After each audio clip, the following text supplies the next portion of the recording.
Good morning and welcome to Solent Sports News. I'm Nathan Sabanakita and it's 12 o'clock. We start with breaking news now as the Scottish FA have announced the name of their new manager.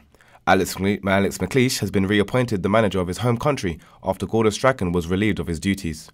McLeish will be aiming to guide Scotland to Euro 2020 qualification after they missed out on this year's World Cup. Charlie Nicholas has given his thoughts on the appointment. Alex McLeish would not have been my first choice. I would have went for somebody younger and trying something different and start to build a process. But it tells you what the SFA are about. They can't make a decision. They get desperate. They panic. And then they end up only offering Alex McLeish a 2-year contract. The fifth round of the FA Cup begins tonight with Chelsea taking on Hull City at Stamford Bridge. Elsewhere, Southampton travel to West Brom on Saturday, having recently come out as 3-2 winners over them earlier this month. The visitors' former striker Jay Rodriguez is eligible to play after being granted a 3-week extension to reply to an FA charge of alleged racism. Saints boss Maurizio Pellegrino, meanwhile, believes that the tie can strengthen the team going forward.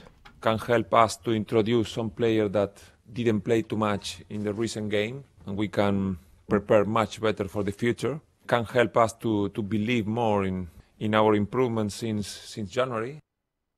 Team GB's 7-day wait at the Winter Olympics for a medal is finally over. Dominic Parsons' best finish of 50.33 seconds was enough to secure a bronze spot in the skeleton. His heroics eclipsed the 70-year-old record to become the first male athlete to win a medal in the event since 1948, something he didn't see happening.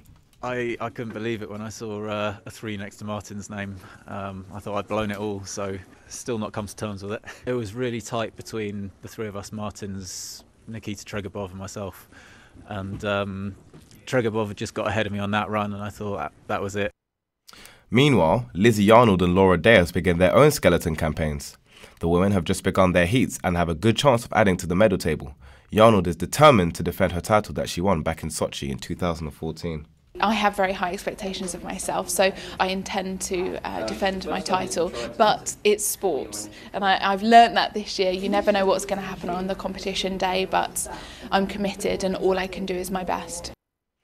Rugby now, and the Melbourne Storm recently blew the Leeds Rhinos away. The Australian outfit won in emphatic fashion with the final result 38-4. The Widnes Vikings will take on Warrington Wolves tonight in the next round of the World Cup Challenge. In cricket, and despite 3 consecutive defeats, England can still reach the 2020 Tri-Series final. England lost twice to Australia and most recently to New Zealand. But Australia's record-breaking 244-run chase over New Zealand means that should England beat the Black Caps on Sunday, they will go into the final.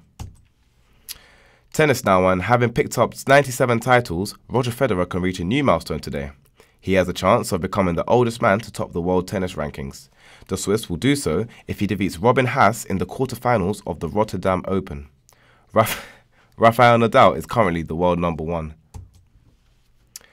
In Formula 1, and Williams have revealed their car for 2018. The team described the FW41 as significantly different to its predecessor.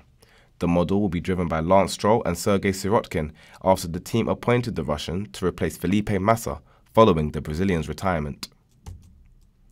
That's all from us. I'll be back in an hour. And remember, you can keep up to date on our website, solentjournalism.co.uk.